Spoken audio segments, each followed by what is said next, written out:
Hello, everyone, and welcome to Apt to be Rapt. I'm Aurora Elms, and today on the show, we're going to be talking about the future of surveillance.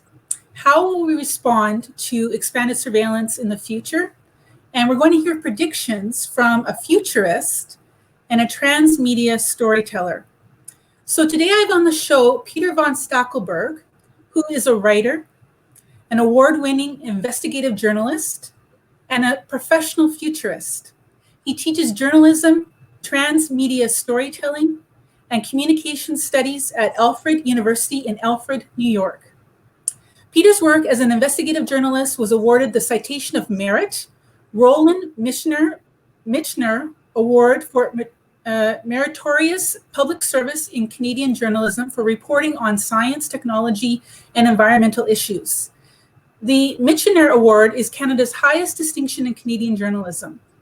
Peter has also worked on technology, innovation, and strategic foresight projects for companies like Honda, R&D North America, General Motors, Shell Oil Company, Lockheed Martin, Texaco, Hasbro, and many others. He has a BA in journalism from Ryerson University, an MS in studies of the future from the University of Houston Clear Lake, and an MS in Information Design and Technology from SUNY Polytechnic University. So Peter, welcome to our Apt to be Rapt podcast. Thank you so much for joining us today. It's so wonderful to be talking to you again and learning from you again. And I'm really excited to dive into this material, learning a little bit more from you about the future studies, storytelling, world building, what surveillance is going to look like in the future, and about the work that you do. So I'm going to ask you a few questions, and I'm just really excited to dive into this material. So my first question is just the baseline, basic question for myself and for people out there who are listening and watching, to ask the basic question about this thing called future studies. Like, I didn't know last week what was future studies. So can you explain to me and to our audience what future studies is and why does it interest you? Yeah, future studies involves a systematic examination of social, political, economic, technological, environmental trends, a whole range of things.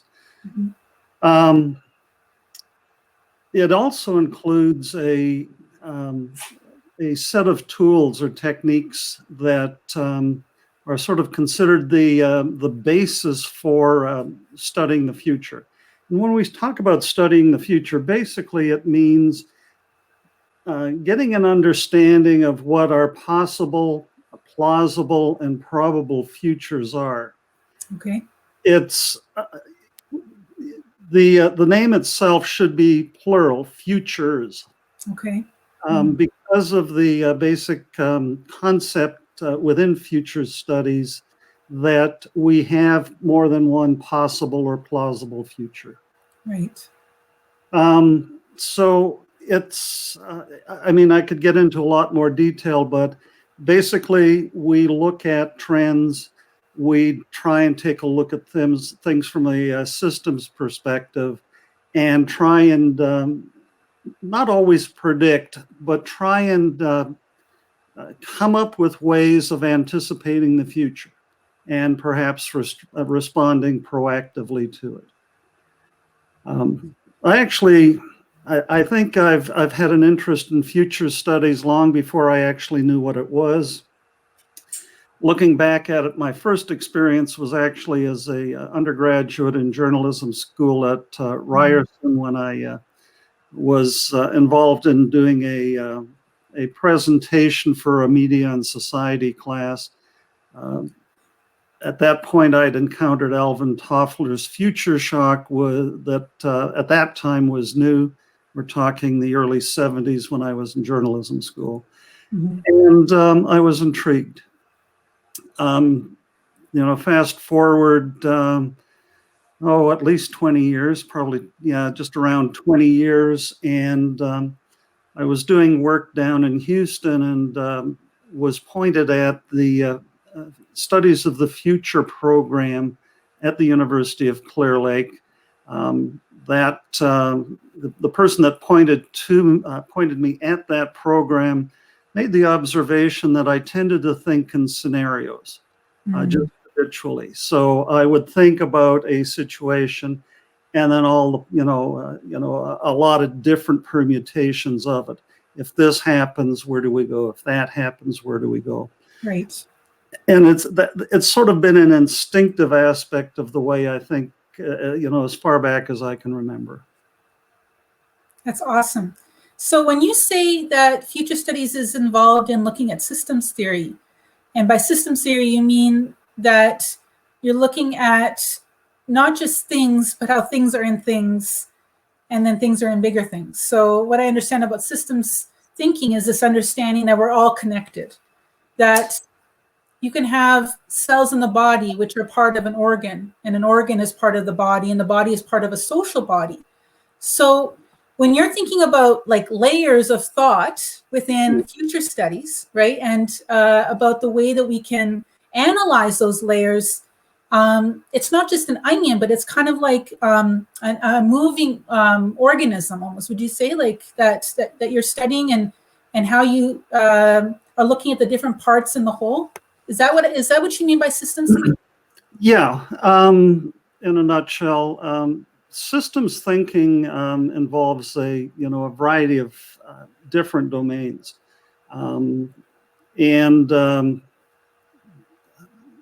I really got into formalized approach to systems thinking again in the Futures program when I took a class on what it was, and did use some computer software to actually model systems. Okay. And when I talk about systems, as you note, it could be the human body as a system. It could be the economic systems, political, social systems, whatever it is. Right. The key thing to look at is there's a series of principles, and I won't go into them all today because that's a semester-long course, but if people are so inclined, it's actually really fascinating. The first reaction a lot of people have is, oh boy, this is really technical stuff. Right. And it can be, but the way I look at systems thinking is to relate it to the things we see commonly in the world around us. So we've got the principle of emergence, which means we've got, as you mentioned, layers of things, cells and organs and so on. And from that, those layers and the interconnections of individual entities within those layers, something totally unexpected emerges. The human mind, for example, is, if you look at it from a systems perspective, is an emergent property of our biology, our environment, the long-term environment, the immediate happenings around us, and so on. Right. Social systems are, looking at social systems, the technology, the politics, all of those elements are at the heart of future studies. Right. So, from my perspective, it's understanding systems thinking is basically a foundational piece for doing future studies. Right. Right. So, just briefly, I was wondering if you could. I'm curious, like, what are some, just generally speaking, some contemporary debates within future studies? Like, what are people who are doing research in this field, really, debating and questioning and, writing arguments and counter arguments? Like, is there maybe a couple of themes that are emerging from this field that really stand out prominently to you in terms of understanding about the nature of the field? Yeah, there are. Now, I'm actually a critic of some aspects of the field of future studies in that at times it doesn't take its own medicine. And, some of the techniques that are used date back to the 1970s. Okay. That's not to say that's necessarily bad, but there are times when I've, in a little bit of frustration, have said, damn it, we need to catch up to the 21st century. And which seems ironic for futurists, but futurists are human. And we tend to resist change, particularly as it gets closer and closer to us and our expertise and our perceptions of the world. Right. We can talk about that a little bit later. Occupational hazard of yes, not being enough futurist about your future studies. Precisely. What I've looked at, started about a decade ago, was the use of storytelling. And there were aspects of that, well before I started looking at it. But over the last decade, I've seen storytelling taking an increasingly important role in developing and understanding what the future may be or could be. Right. There can be all sorts of esoteric, arguments about specific methodologies and so on, which, though they're important from the perspective of practitioners, probably aren't that significant in terms of what the general public is, how they could use or how they should look at future studies. Right. Well, we're going to get into that in a second because I have questions for you about social constructivism. But as sorry, continue. But I think the methods that we use to understand the future are going to create different outcomes. What we say in academia, the epistemologies are philosophical approaches to knowledge, and how we build knowledge. The philosophies that we use are the vehicles that we use to even read the future, interpret the future, expect the future. Those are going to produce certain kinds of interpretation, certain kinds of reporting, certain kinds of foresight, predictions. So, I mean, I can see definitely how the field, there would be banter back and forth about what's the best method to use, what is the method that is going to be most likely to serve certain industries, right? Because different industries, I'm presuming, would be using different kinds of methods of future analysis, depending on their needs, right? Absolutely, yes.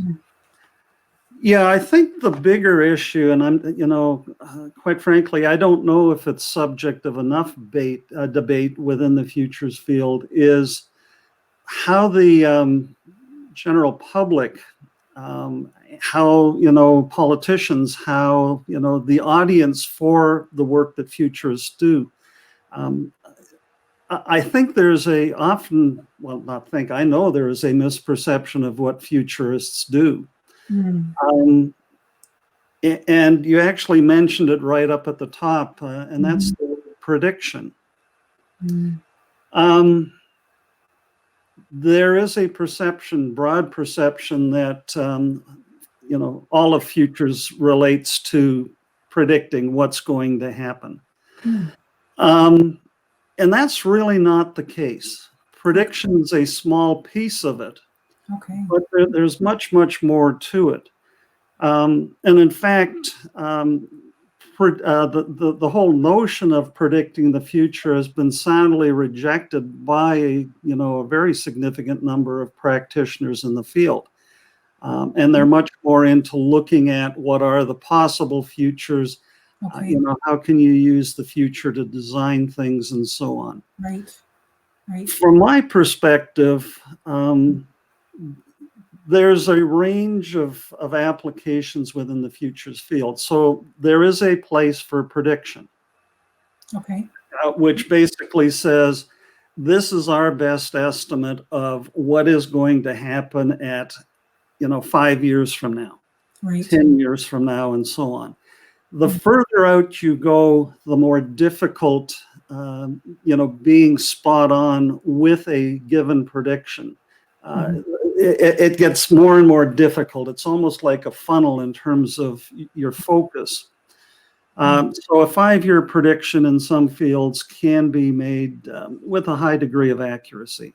A 50-year prediction, on the other hand, cannot be made with nearly that degree of accuracy. Right. The other important point, though, is that the use of future studies as a way of helping us build our futures, build the future that we as individuals, we as communities, we as societies want to create. And what are the factors that would either hold us back or will help us achieve those futures? And it bothers me that so many people look at future studies as simply prediction. Okay. What that engenders is a passivity within people. Right. That the future is going to happen to me, and there's not a heck of a lot I can do about it. Right. Philosophically, I disagree with that quite strongly. Okay. We have much more control over our destiny than we often give ourselves credit for. Right. And that's part of what I talk about when I'm talking, with students, for example, about what the future is. Don't let the future just happen to you. Shape that future.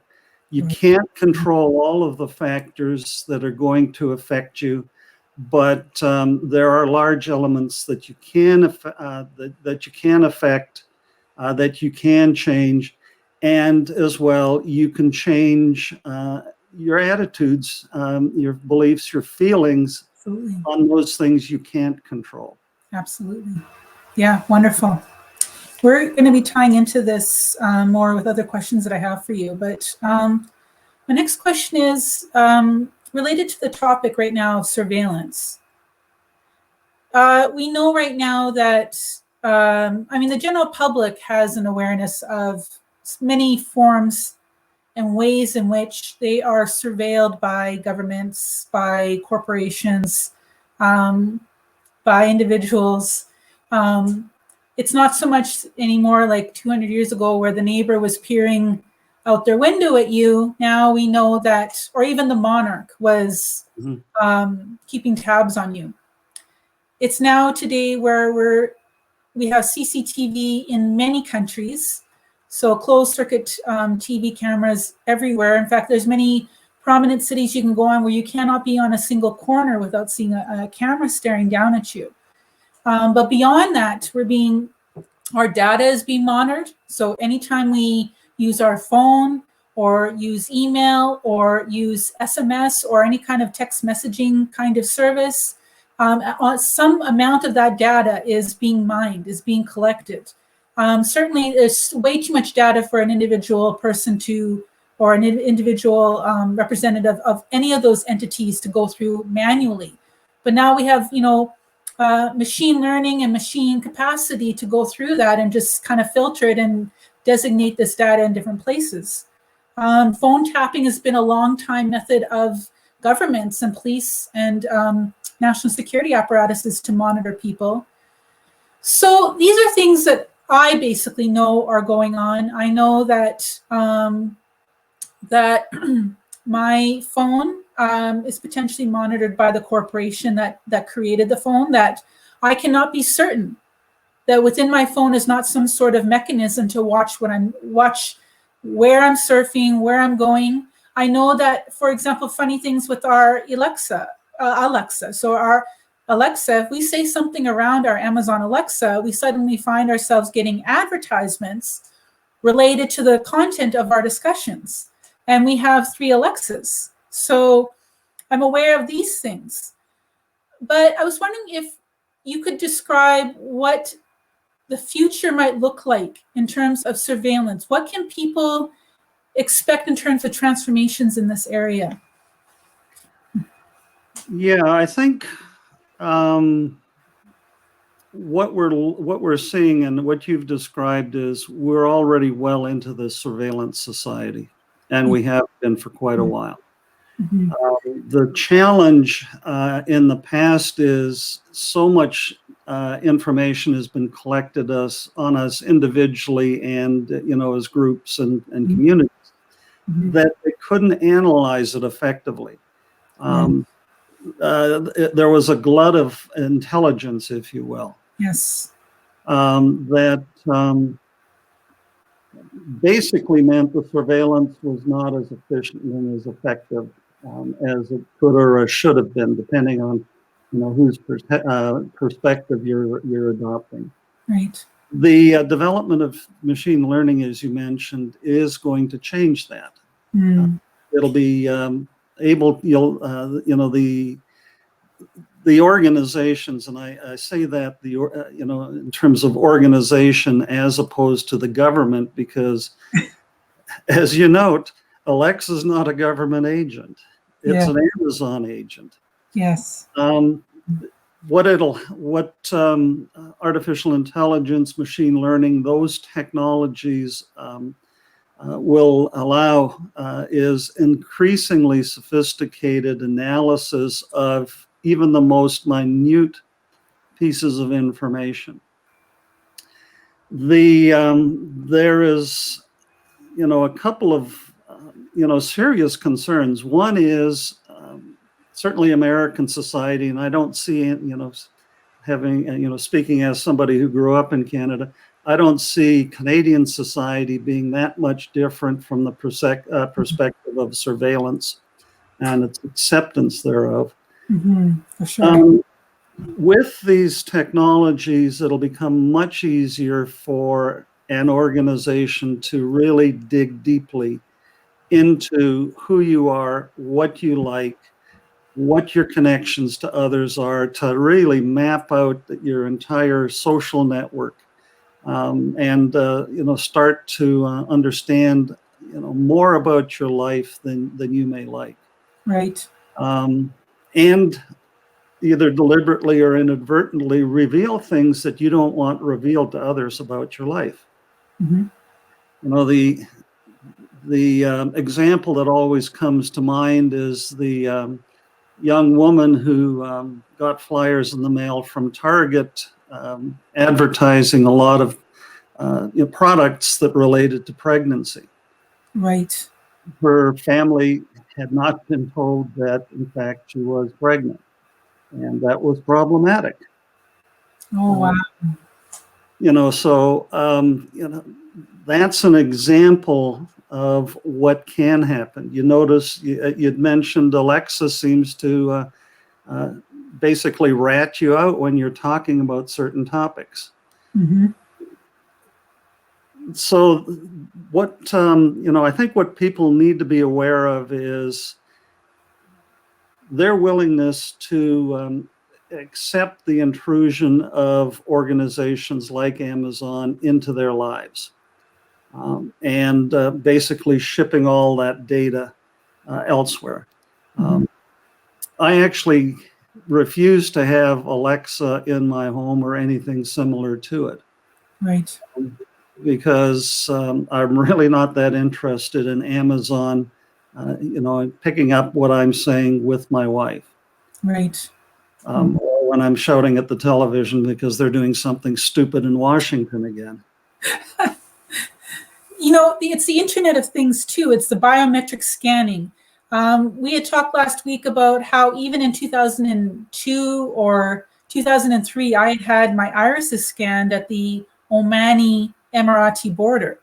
And so this biometric scanning, we know it's happening at borders. We know that it's not even just, you get into a booth and they scan your whole body to make sure that there's nothing, nefarious on your person, but that they're scanning, or they don't just have your fingerprints, they have your eye scan. We know the Internet of Things. So the Internet of Things is, the idea that TVs, very basic, toasters, very basic appliances are also going to be monitoring us.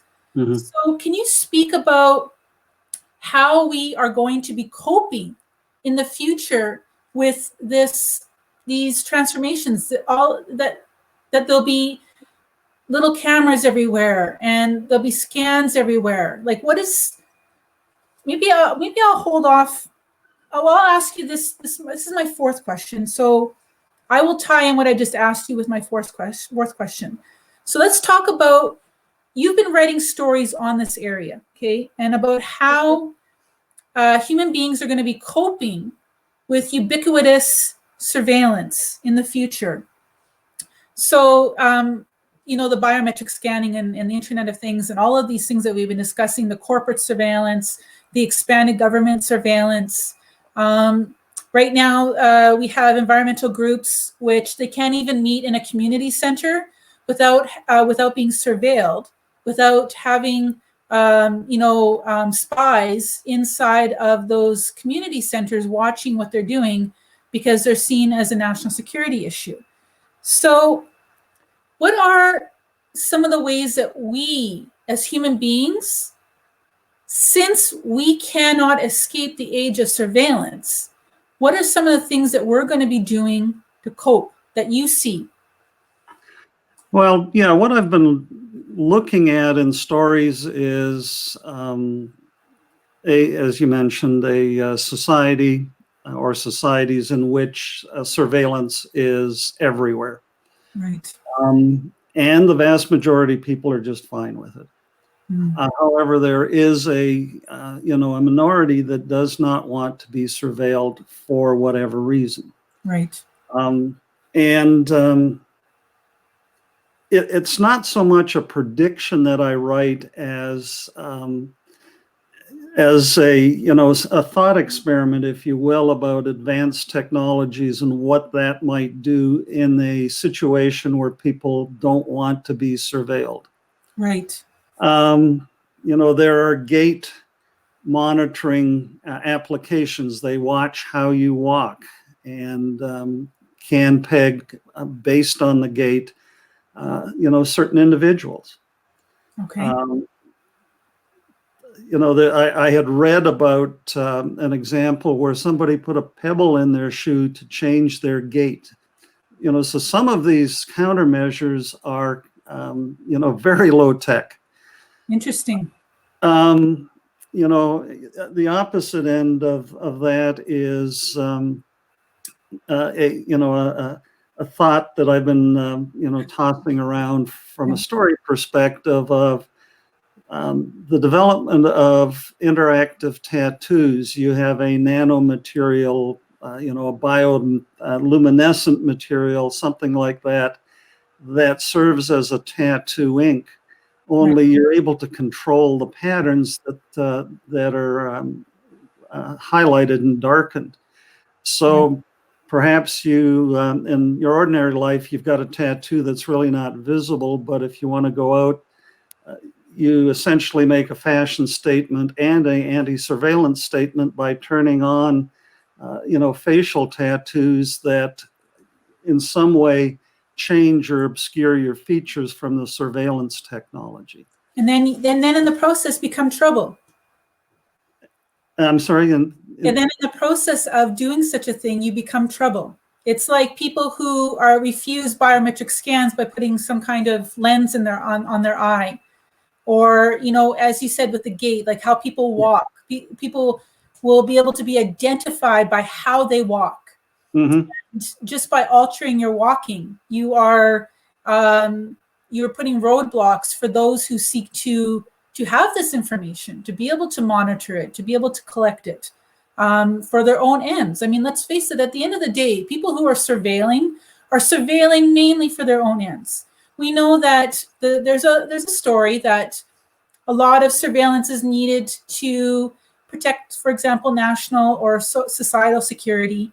And that the narrative is, as long as you're behaving yourself and not doing bad stuff, you have nothing to fear, right? You have nothing to worry about. But the usurpation of privacy on those grounds is a line that we are told that by and large serves the people who are surveilling for whatever reason, right? A lot of civil rights groups really feel that enhanced surveillance and the erosion of privacy does not really serve public interest. It may from time to time be able to mitigate some sort of tragedy, but it has its own philosophical problems, as we're going to talk about, because you wrote with Alex McDowell about the 2002 film The Minority Report. So at some point I'd like to just bring that up again, because it's really prescient that movie took so much world building and storytelling to construct, and that today I feel that we are entering the domain of the Minority Report. So I'll just ask my next question. So in your article with Alex McDowell, which right here, What in the World, right? Story world, science fiction, and future studies. It's an awesome article. So I'm going to be asking you about it. You write about social constructivism. So how we construct objects with words creates them. The narratives and the stories we tell about objects makes them. Words for objects can be, this is my phrasing, the words for objects can be like a self-fulfilling prophecy. So I'm wondering if you could respond to this question. In what ways and to what extent is the future, and I think I can expect what your answer is going to be, but in what ways and to what extent is the future just one big collective self-fulfilling prophecy? So this gets back to your discussion about, is future studies about prediction, right? And to what extent is it already deterministically laid out, or are we in command of our existence and can maybe rewrite, depending on how you want to think of the future? Can we write the path for ourselves? Can we mark our own fate? Can we define our destiny because of mechanisms that are in our control? So to what extent is the future both a self-fulfilling prophecy, meaning we're on a particular path, and if we don't deviate from that path, it's going to construct itself in the very trajectory that we're going on? And to what extent are we in command to get that train off that track and get it going in a different direction? Yeah, let me sort of expand a little bit on that question. There are two, key aspects about prophecy when we talk from the perspective of future studies. One is the self-fulfilling prophecy that you mentioned. The other is the self-defeating prophecy. Okay. And we actually see examples of both. The self-fulfilling prophecy, probably the clearest examples are science fiction stories that inspire scientists to do research that then results in a technology that, is similar to the stuff that was talked about 20, 30, 40 years earlier. Yeah, they love that, right? Yeah, I mean, so that's an example of the self-fulfilling prophecy. The self-defeating prophecy is a forecast or a scenario or set of scenarios that lays out a future and makes it clear that if we continue down this path, this may well be our future, and it's not typically an attractive future. Right. So we then need to shift gears and take a different direction and, have a different future from that original prophecy. A classic example is the Y2K thing for anybody who's old enough to know what that is. Right. Basically, there was a lot of concern as the world approached the year 2000 that older computer systems could not actually handle the way dates were encoded. And that may sound like a trivial thing until you realize that it may affect your pension check. Right. It may affect your medical records. Instead of being, 60 years old, you're 1 year old. Right. And, in retrospect, it looks ridiculous. And the Y2K problem is often treated as a joke. People say, hey, nothing happened. Why was there this big fuss? Well, what happened was the concern over it resulted in investments of hundreds of millions of dollars in updating systems so they wouldn't break. Now, was that, forecast of a Y2K problem a failure or not? Mm. I use the analogy of air traffic controllers. An air traffic controller sees two aircraft on a collision course, and he predicts that if they continue on that course, there will be a disaster. Right. So he has the aircraft change direction. Right. It's a self-defeating prophecy. No disaster happened. Right. Is the air traffic controller a failure as in terms of his forecasts? I mean, absolutely not. Right. So when we look at that, the perspective of prophecy, we need to recognize that side of it, as well as the self-fulfilling side of it. Right. And by looking at those two aspects of it, it gives us the opportunity to exercise much more control over our lives, either individually or as a society. Yeah, I mean, we don't know how many times we have actually averted something that is quote unquote terrible or not good by our own action. So we have thereby enacted a self-defeating prophecy. We anticipated something, we averted, or maybe we didn't do it consciously. It just happened. Yep. And we averted something, and we didn't achieve the result that we predicted. And how many times in life, I mean, this is maybe a philosophical question that's going to lead us on a trajectory that, for another day, but it's possible that on a daily basis, we are engaged in multiple self-defeating prophecies. We don't even know, if we turned left instead of right, unconsciously, that we averted a car accident, or we missed that pedestrian, or we, ended up, just turning the right way on a street, and then, you meet a person that's going to be the friend forever, something like that. We don't know these dynamics, right? Mm-hmm. So, related to this question that I just mentioned, you in this article quote Truby, who said that future storytelling is giving people another set of glasses.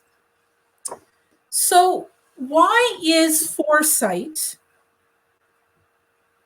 a social constructivism and also a means for social constructivism? Is it that with the future, we construct the future, but the future is also a means for the future? Is that what you mean by that? So, yeah, if you can clarify just a little bit more. So the question was, because you were talking in the article about social constructivism, and you said, you and McDowell said that foresight is a social constructivism and a means for social constructivism.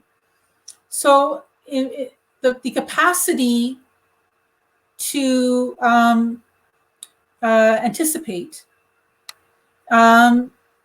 is its own interpretive sort of thing. It's something we interpret, but it's also a means to interpret, to socially construct our worlds. So I was wondering if you could describe a little bit about how foresight is both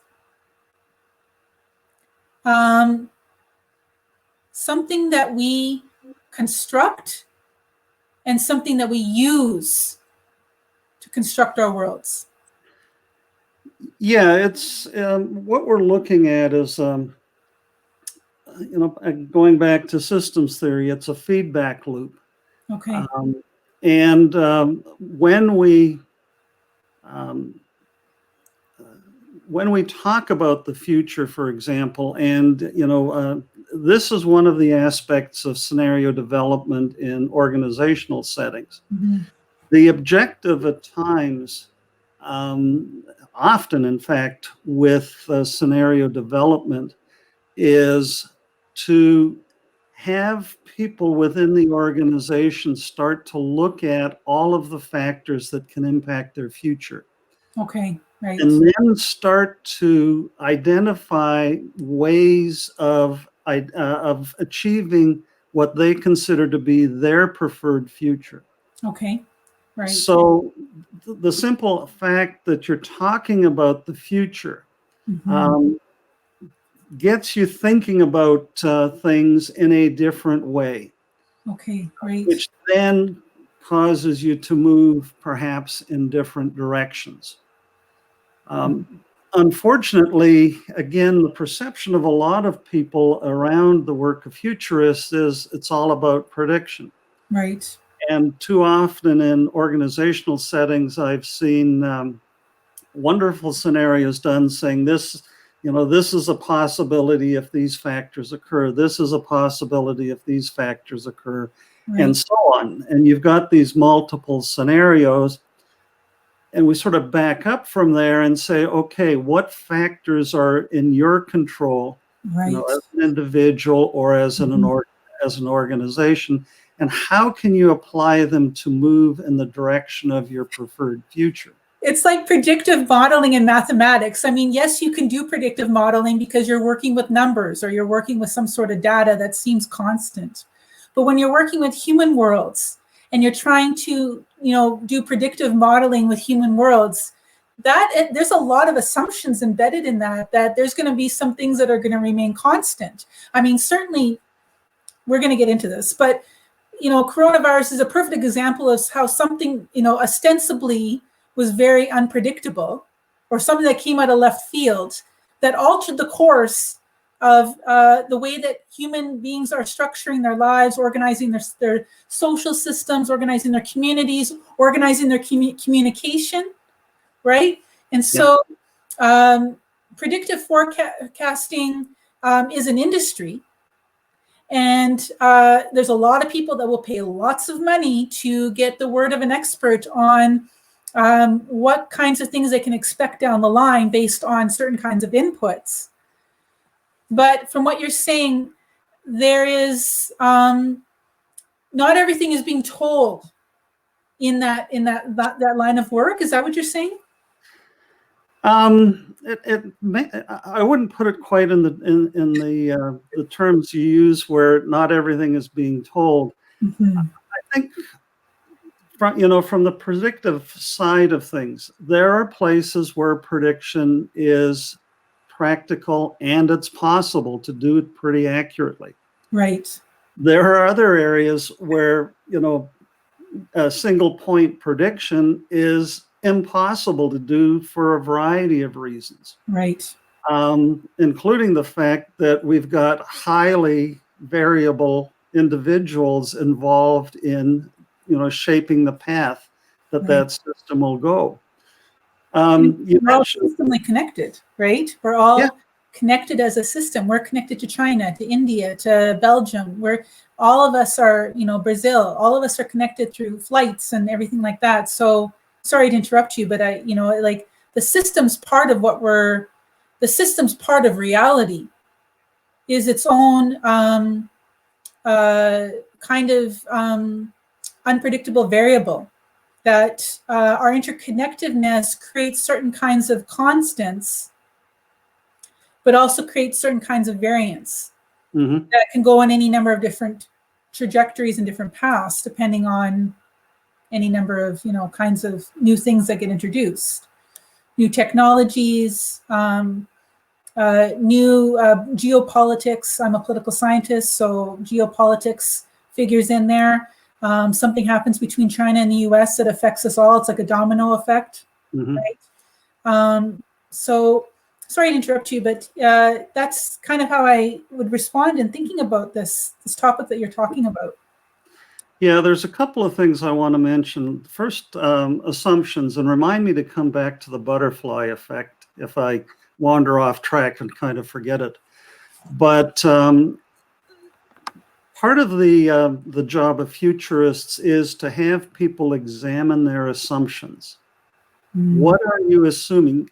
Most of us get up in the morning, if we get up in the morning, and there's an assumption right there. We're going to get up tomorrow morning. Right. And more than likely we will. However, it's not 100% guaranteed. No matter what people believe, that things can happen.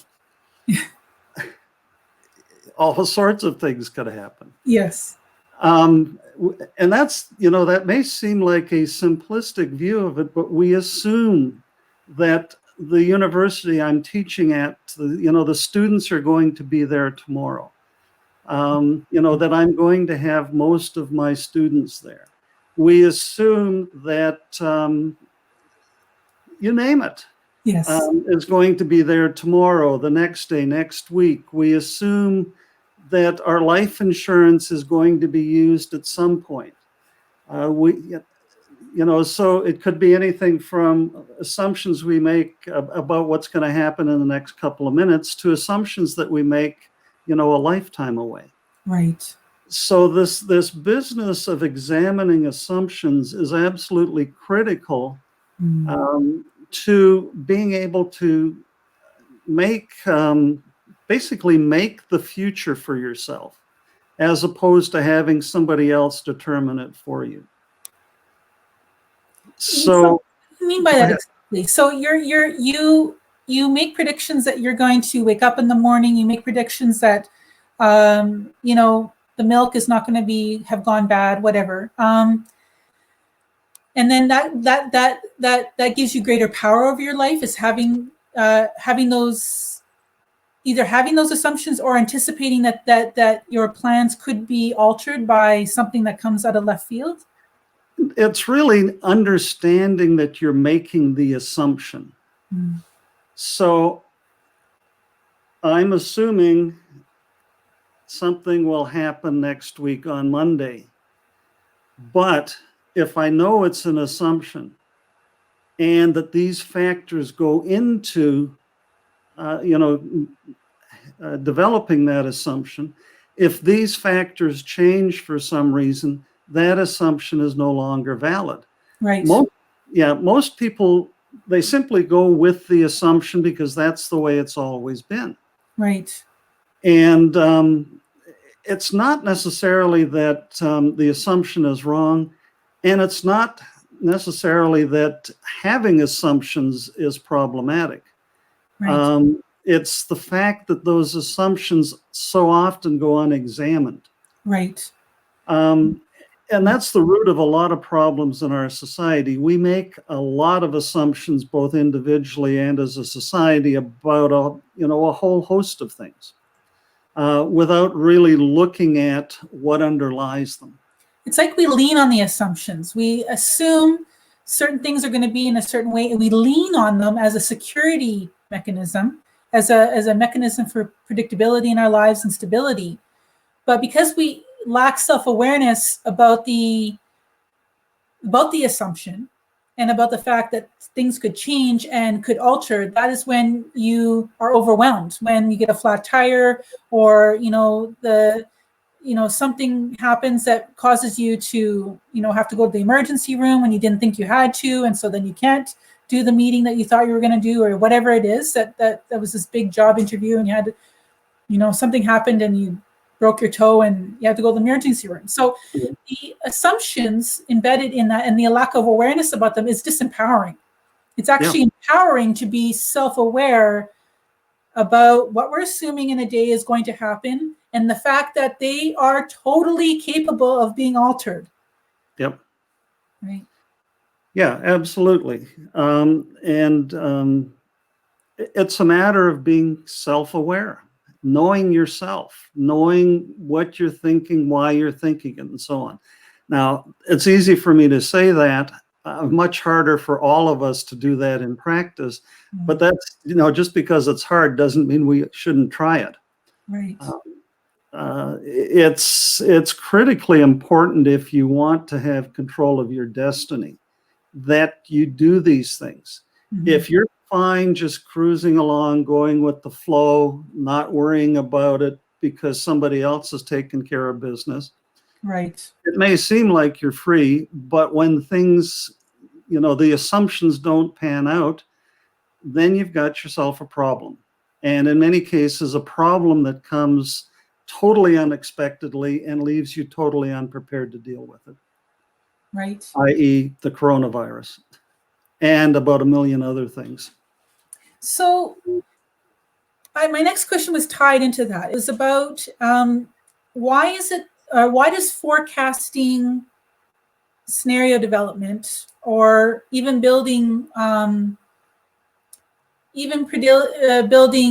stories about the future, being able to talk about different paths, even building stories about your day, right? It's not even just, world building or storytelling on a very grand scale or for a community project or for a social society kind of intervention, but just in our day, the stories that we tell and the way we want to, the way that we have these assumptions that lead us down a certain path, which actually disempower us. So you're talking about it's important to have self-knowledge. It's important to have self-awareness. It's important to know yourself, to know maybe about yourself. What are those things, those big assumptions that are glaring, that because you are perpetually leaning on them, actually make you more vulnerable? Yep.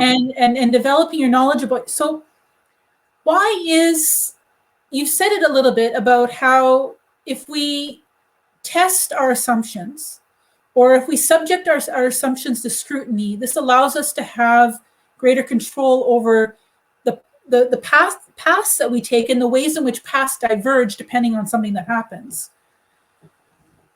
But you also have said that understanding human psychology is also important. So how does the study of human psychology and the study of, going inside, say from an integral perspective, looking at the individual interior, why are what's going on inside the person's psychology, the person's spiritual disposition, why are these things important for future studies? Is there a little bit to future studies that you also kind of have to be a little bit of a psychologist? You need to be, not necessarily in the formal sense, but you need to be a psychologist. You need to be a sociologist. You need to be a writer. You need to be a creator. There's a whole range of things that can be really beneficial in terms of working as a futurist. Really probably far more than any single individual can actually accomplish in a lifetime, which means we collectively need to be able to communicate our visions of the future, our reasons, our assumptions about why the future might go in this direction, the values that we have that will shape what we want society to be like, 30 years from now, 50 years from now, 100 years from now. Right. One of the reasons I'm really interested in storytelling is that it's a way that humans, for tens of thousands, perhaps hundreds of thousands of years, have organized complex information and have used it to get an understanding of the world around them. Right. A world that can seem chaotic. Mm-hmm. And not just seem, but is chaotic at times. A world that is highly complex, highly variable, that can change a lot in no time at all. The use of stories helps organize things in a way that it makes it much more comprehensible. Yes. The problem with stories is we can create stories that are totally out of sync with what's actually going on in the world around us. And we see that to an incredibly distressing degree here in the United States with the political situation, and a large number of people in this country who have got their own story or set of stories that's completely out of sync with the reality that a lot of us see. Right. The other aspect of storytelling is it's a very effective tool for touching human emotion. Right. And human emotion is a way that helps us absorb information and literally lock it into our brain, into our memories at times. Often in a beneficial way, but sometimes in a very detrimental way. So storytelling can help with this emotional content that goes into helping absorb and understand the information that's being organized in the story itself. And that's in the millennia of human existence, as people have relied on stories to make sense of the worlds, to organize religious rituals, to organize their social systems. Greek mythology, Roman mythology. We have, the literature of Gilgamesh. All of these stories, these folk tales, these oral traditions have created a means for people to organize very complex experiences. What I find fascinating is that you had mentioned in your article that world building is the middle between fiction and nonfiction. And so the world building process to build a story is both relying on things that actually have happened and the imagination. It's this middle space. It's not so far into imagination that it does not, anchor itself at all to reality. And it's not so far into reality that it's actually an encyclopedia article, but rather it's this world where there's bits and pieces of both the fictional and non-fictional space, or the fictional and non-fictional kinds of writings and communications and stories that allows us to scope out, to carve our fate, to carve our destiny. Mm-hmm. We're not carving our destiny not attached to what is really happening. And if we are carving our destiny on what is not really happening, we are going to be slapped in the face by reality. Right? Those people who build narratives, fake news narratives, they build these narratives on a false foundation, because if you want to build a story with having possibly no anchorage into the actual functionings of reality, at some point, the truth of that foundation will reveal itself. Reality will smack you. Mm-hmm. On the other hand, if you're building your narratives on an entirely imaginative world, you will find yourself lacking on, number one, and possibly an audience, because people need anchorages in real things in order to identify, to relate, to get excited about, enthusiastic about that topic or that content, right?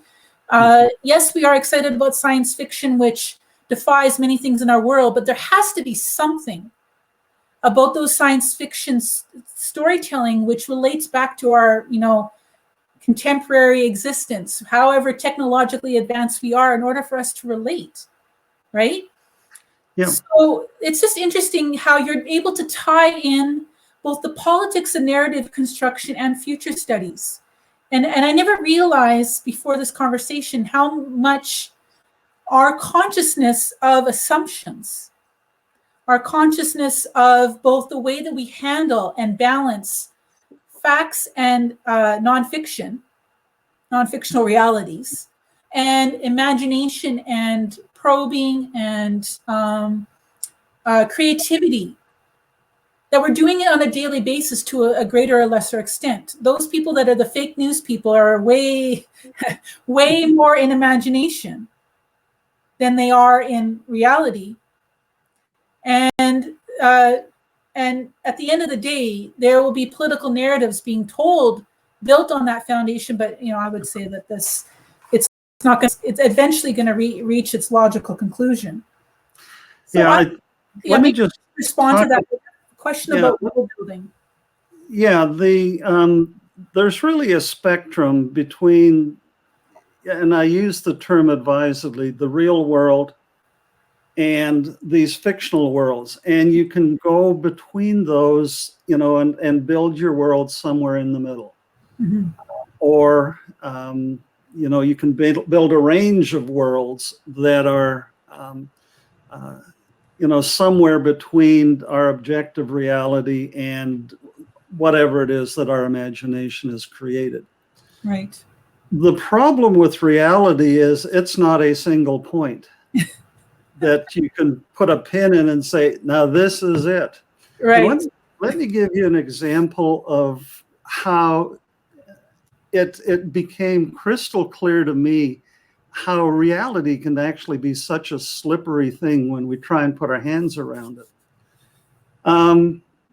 It was an autumn day here in Western New York, 4 or 5 years ago, and nice, crisp Western New York fall. The leaves were turning, the colors were wonderful. High clouds, crossing the sun, and there were ice crystals in the clouds. And I would see these beautiful colored sundogs as the sun shone through them. And I'm looking up at the sky and just sort of in awe. And my wife comes up beside me and says, "What are you looking at?" And I said, "Those colors up there, they're just incredible." She looks, and she looks at me, and I notice her looking at me as if I'm crazy. She says, "I don't see any colors. I mean, yeah, there's clouds up there, but I don't see colors." And I'm going, "But look, they're there. I see them." And then I realized I got polarized lenses in my glasses. Okay. And the polarization of the light allowed me to see the colors. She didn't have glasses on, and she didn't see the colors. Now, which is real? It's the filters that we look at the world through. Yes. That shape our reality. Yes.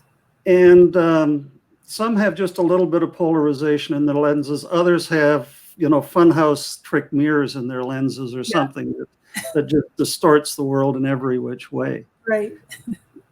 So as we talk about reality, we need to understand that even that's not fully objective. Mm-hmm. There's a lot of subjective aspects to it. And then, I don't want to get into it today, but if we get into quantum physics and the idea of the mind as a outcome and emergent property of a quantum brain, quantum mechanisms, quantum processes in the molecules in the brain, we get into a whole other, discussion of what reality is. Right. So, I want to emphasize that is reality is not a single point. Right. It's more like a set of points. Think about a well-used dartboard, and there's all sorts of holes in it. They sort of form a pattern, but they're not a single point right dead center. Right, right. So, yeah, sure. So as we look at the future, we need to realize where we are, as subjective or objective as our perspective is, and then figure out where we want to go. Mm-hmm. In business, that whole thing is called strategic intent. We're here, we want to go there. How do we do that? It's like you're going on a trip cross country. I'm in Western New York. I want to go to Vancouver Island where my folks live, which I actually did. There are plenty of paths. Yes. Which ones do I want to take?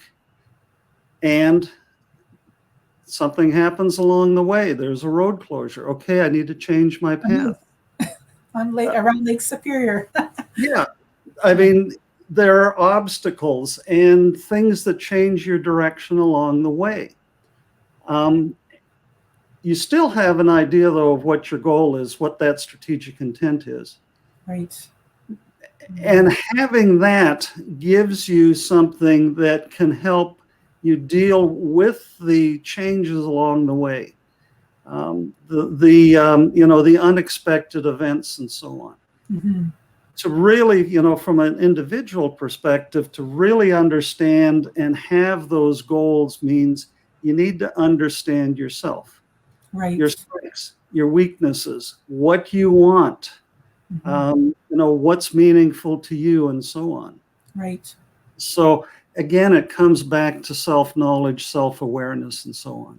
Right.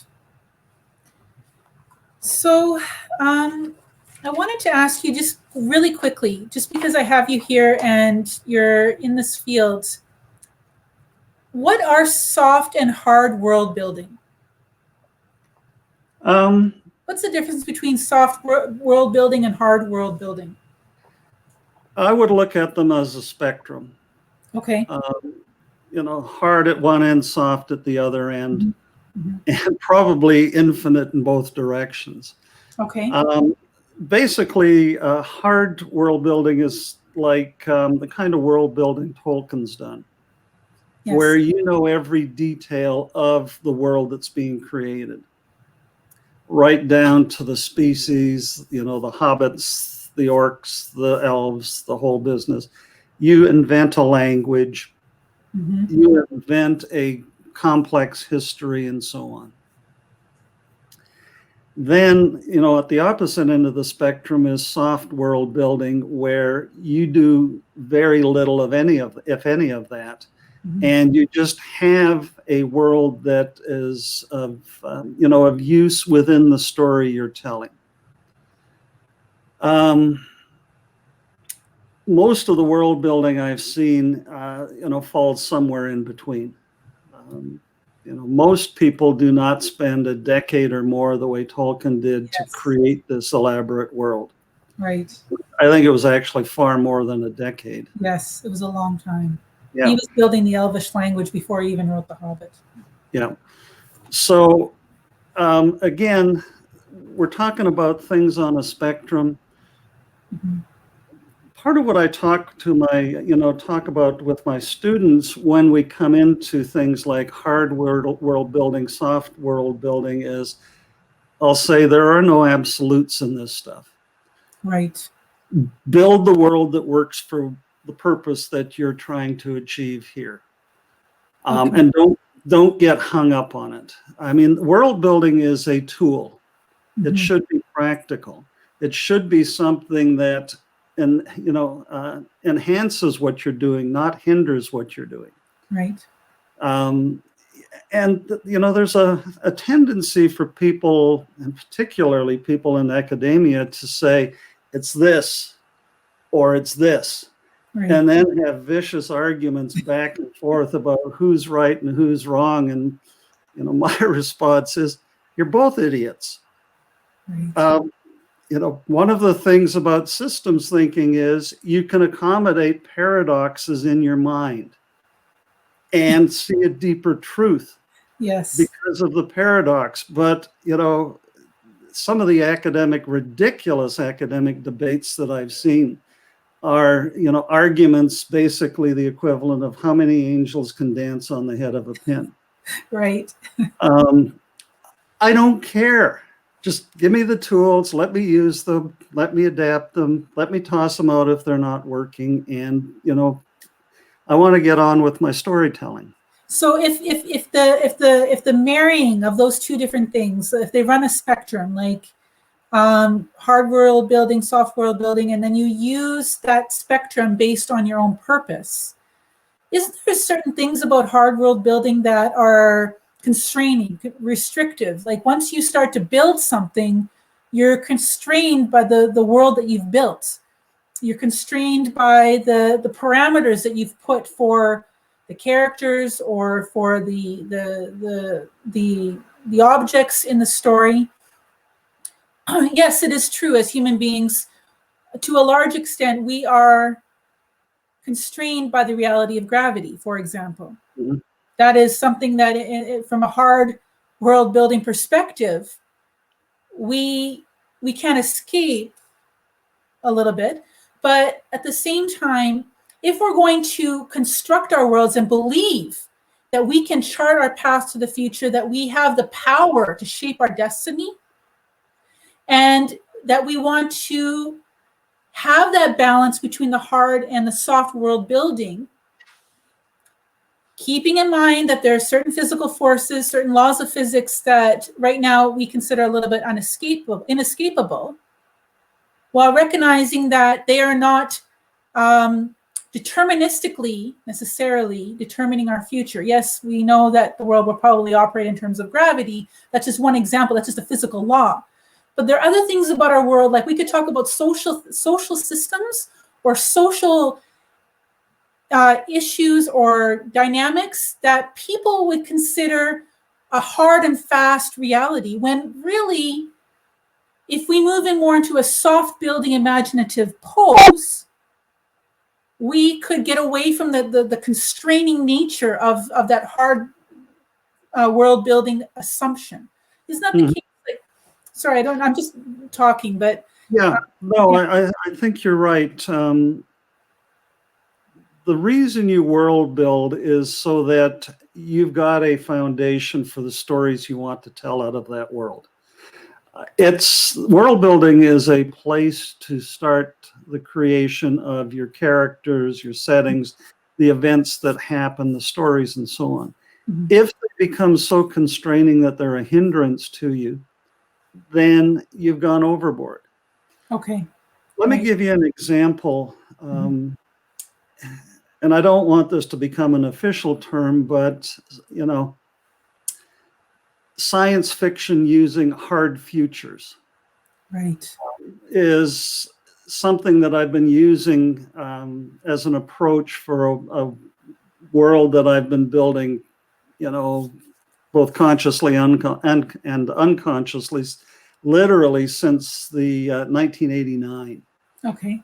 When I wrote the first draft of a short story that talked about sea level rise and the area south of Houston, Texas, where I was living at the time, being protected by a seawall, and it was about to be overrun because of, a super hurricane, Category 5+, and all of that. So there's this world that I was starting to create, and it tended to be a little soft. As the years have progressed, there have been other pieces that are added onto it. The vast consensus is that the overwhelming consensus is that climate change is real. Yes. And hey, folks, it's kind of here, and it could well be getting much, much worse. So I build that notion of climate change into this world. Okay. And to help, just from a practical storytelling perspective, I put a 3-meter, 10-foot sea level rise into it, which gives me a place to start my storytelling. There are other things, though. There are technologies that are currently being experimented with, funded, and so on, a lot of it by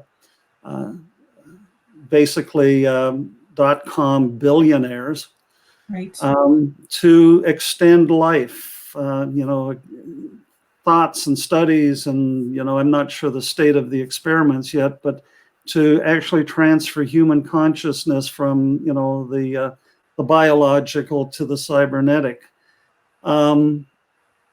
Is that going to be reality? I don't know, but in my story world, basically, I do the hard futuring of saying, okay, here's what we know literally today in 2020, 2021. Here's where the state of the art is. And this is a plausible trajectory, through to 2050, when, my story world is basically where the stories occur. So I'm extrapolating, actual trends. That's the hard futuring part. A lot of science fiction, there's a notion, somebody thinks, hey, there's this cool idea, but there's no connection really back to what is currently happening. Right. And that's not a criticism I'm making. That's just the nature of, soft world building and soft futures versus the hard. So use the tools, whatever works for you. Right. Right. So in your paper with Alex McDowell, you describe the targeted advertising in the 2002 Spielberg film, The Minority Report, where the advertisements can read people's minds and give them what they want. So how far would you say that we're in that reality right now? That something anticipated 20 years ago is now coming to fruition? I think we're about 90% there. So what makes you think that? Have you been on Google lately? I mean, you know what I'm talking about. I think everybody who's been there with the targeted ads knows what I'm talking about. We're there. The only thing that's missing right now is the three-dimensional holographic displays as he walks down the mall. Yes.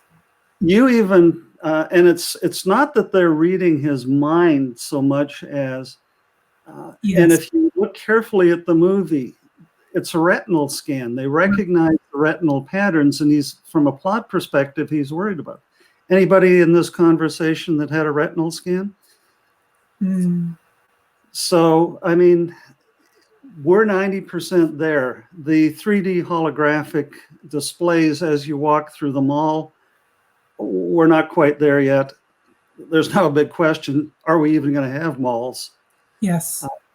But we're well into this world of targeted advertising.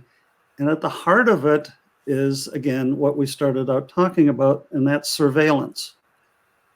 It's targeted because it knows who you are, it knows where you are, it being this broad whatever, and it is aware of your lifestyle, the patterns in your life, your lifestyle, what you're interested in, what you buy, what you don't buy, and so on.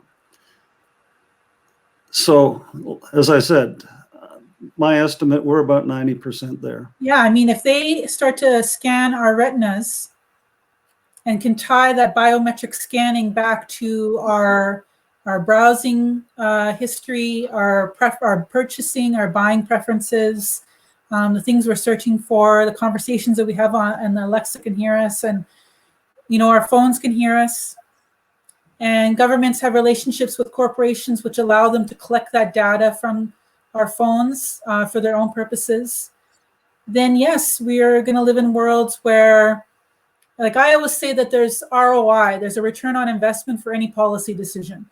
Policy advertisements have ROI. Otherwise, that's how they get reelected, right? And so I always think that ROI does not just apply to corporations advertising, but it also applies to government advertisings of their own policies. They want to see people adopting those policies, getting in line, agreeing with them, working with them, being, agreeing to them. Mm-hmm. So that's just fascinating. I forgot all about that. And so I'm going to just wrap up this discussion with the future, with the environment. You wrote a Medium article recently that talked about this concept of, quote unquote, the black swan, this idea that there are things out there that are unpredictable, that they just come out of left field, that they are unfamiliar to us, we didn't anticipate them, and then they just emerge into our worlds descending from the sky. And you had said in the Medium article that COVID-19 is not a black swan event, and you described it as a black elephant. Where there were cues and clues and evidence for its emergence. There were, had we been paying attention, had governments been paying attention, a lot of efforts could have been made to mitigate such a thing. So why do we as human beings keep ignoring the warning signs? Yeah, let me address first of all the black swan, the terminology, which I absolutely loathe because it too often serves as an excuse for not taking action at something that is entirely possible, Mm-hmm. and may well be, may have been predicted with a fair degree of accuracy. Mm-hmm. It's a cop-out. Yeah. When it comes to specifically to COVID-19 and a pandemic, in 1992, when I was still in university in the futures program, a global pandemic was a standard scenario. We talked about it then. It was such a common wild card, a wild card being an event with a relatively low likelihood of occurring, but having an extremely high impact if it does. Right. It's been talked about for decades in the futures field as a standard wild card. COVID comes along, and did I know it was going to be a coronavirus? Well, I didn't, 20, 30 years ago. Probably a year, 2 years ago, there are people that said, hey, coronavirus is going to be a problem. The reason I use the term black elephant is it's the elephant in the room that nobody wants to talk about. Right. It's that huge issue that is studiously ignored by everybody. Mm-hmm. There are a variety of reasons that we, again, as individuals and as a society, get more engaged with black elephants than we do with black swans, if you will. Right. And that is, often I'll talk about 9/11 and that terrorist attack, yes. COVID, the failure of the electrical grid in Texas, just this past couple of weeks. It's a failure of imagination. It's the inability of people to see beyond what they have seen in the past. It's the assumptions that they make that I've got electricity today, I've had it uninterrupted, for the past year. Right. We haven't had a cold spell in decades in Texas. Mm-hmm. All of those assumptions that are ignored, mm-hmm. misunderstood, not understood. And then this absolute determination to not pay attention when somebody says, hang on a second, there's a potential problem here. Often when it comes to governments, large organization, they have a vested interest in the status quo. Right. One example is the Texas utilities and their enablers in the Republican Party in Texas. They wanted to do it cheap. Right. It was strictly about the money. Unbelievable. Yes. And, they didn't change it. They didn't do anything differently because it would cut into their profits. Way back when I was a journalist in Saskatchewan, I got into a series of environmental stories that looked at fraud, corruption, regulatory malpractice when it came to the chemical industry and pesticides and industrial chemicals. I wrote about it then, back in the 1980s. In 2017, I put literally 2.5 tons of documents that have been collected by myself and friends onto the internet that among them laid out in memos that have been obtained over the years from Monsanto Chemical that said, PCBs are bad. We know that they kill birds. We know that they're persistent in the environment. We know they're a health and an environmental hazard. And then literally in the handwriting of somebody taking notes at this meeting, 3 options listed. The last one is sell the hell out of them while we can so we can maintain our profits. Right. Guess which choice they did? They didn't suspend the production. They didn't dramatically curtail the use. They sold the hell out of it so that they could maximize their profits. Right. They didn't want to see that black elephant. Mm-hmm. Which is now millions of dollars in lawsuits to bear. But, that's...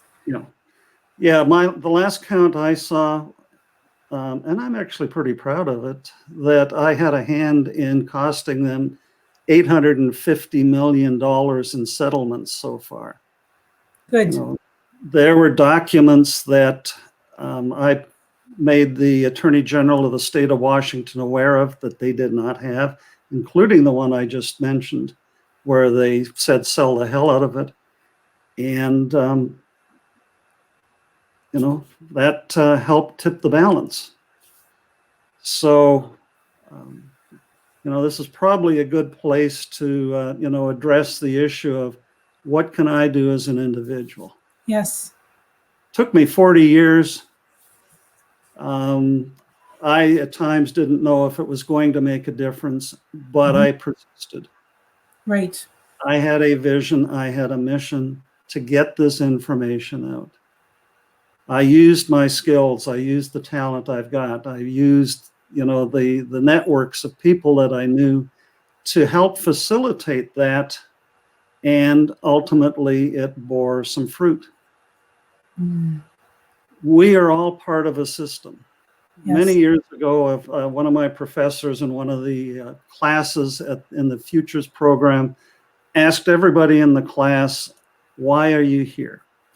And a lot of the students that I was in the class with worked at the Johnson Space Center, which literally was across the street from the University of Houston, Clear Lake. Really hard-driven, data-driven, highly professional, highly motivated individuals. And most of them said, it'll help me in my job. Professor came to me, and I don't know why it popped out of my mouth, and I said, I want to change the world. And everybody's going, what the heck? And I sort of went to myself, where the hell did that come from?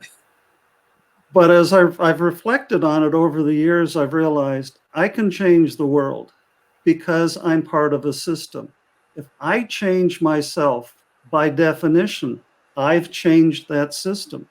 Right. If I can help a student go in a different direction and achieve, a goal that they may not have knew they could achieve, Right. I've changed the world. Right. So you don't have to go out there and, find a document that cost a company or contributes to costing a company, close to $1 billion. Mm-hmm. Just change the world around you, and you'd be surprised at how much impact that will actually have. Yeah, well, it gets back to, you wanted to bring up the butterfly effect. Remind me. So that's that, right? Is that we are the butterflies flapping, in Malaysia, and it's having an impact on what we're doing here. And so when we see ourselves in a system, in a soup, in an interconnected energy field, we know that whatever energy we give, whatever shifts we make, whatever paths we deviate, whatever assumptions we subject to questioning, and empower ourselves in the process of subjecting those assumptions of our lives to questioning, so that we have greater control over the shifting paths of fate, then we know that we're creating change. We're creating opportunities for new worlds to emerge, new opportunities, new pathways, new connections, right, to build from themselves. Yeah, absolutely. It's disempowering to feel ourselves just these individual atomized things that are just going through life, being born and dying and not being connected. And that we're just little people that can't make big changes against these very, very big entities. But you've shown that that's not the case, that a little bit of work here and a little bit of work there, or big work or decades worth of work, it has a cumulative effect over time, either through yourself or through your networks and through your connections, right? Yeah, what we do ripples through the system. Right. And just like when you throw a rock in the water, the ripples appear to dissipate the further out they go from where the rock landed. Right. But it's still, there's a disturbance in that system, a Right. disturbance in the force, if you will. Right. Yeah. Your action has caused these things to ripple out. And who knows if at the broadest, concentric circle of ripples that are barely, or if at all visible, if that slight movement might trigger something in somebody else, who then is that other rock in the water, and the ripples continue on. Yes, Michael Quinn Patton, he talks about how change is made through a movement of movements. It's not necessarily one movement. It's a movement of movement. So if you're social justice orientated, racially justice orientated, gender justice, whatever, it's not necessarily your small movement on its own, but it's the ripples of the movements in a system. It's like if there is a solar system where the one movement is its own solar system. If you have a bunch of solar systems moving in a certain way in that galaxy, it's going to cause the galaxy to orbit in a different way, to wobble, whatever, right? So, yep, really fascinating. So Peter, we're at an hour and a half. We could probably talk forever. I can see the sun coming up closer here. Yeah. Thank you so much for talking to me, talking with the audience today about these fascinating issues and your particular take on them, your decades of experience as a journalist, as a futurist, as a pioneer, as a storyteller and a story writer, as an academic and a professor. We really, really appreciate your time. As a fellow Albertan, it's great to make this connection with you, and maybe there'll be an opportunity in the future to chat again.